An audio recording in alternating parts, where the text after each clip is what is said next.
Viramgam Ahmedabad highway પર વહેલી સવારે હિટ એન્ડ રનની ઘટનામાં જૈન સાધ્વીજીનું કરુણ મોત, સેવિકા ઇજાગ્રસ્ત।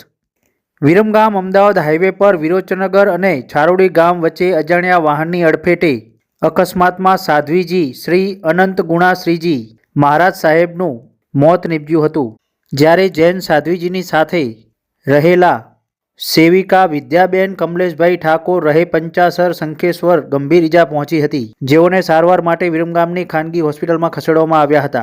સાધ્વીજી મહારાજ સાહેબ છારોડીથી વિરમગામના ધાકડી લબ્ધિધામ આવતા હતા, તે દરમિયાન છારોડી ગામ નજીક અજાણ્યા વાહનની અડફેટે સાધ્વીજીનું કરુણ મોત નીપજ્યું હતું।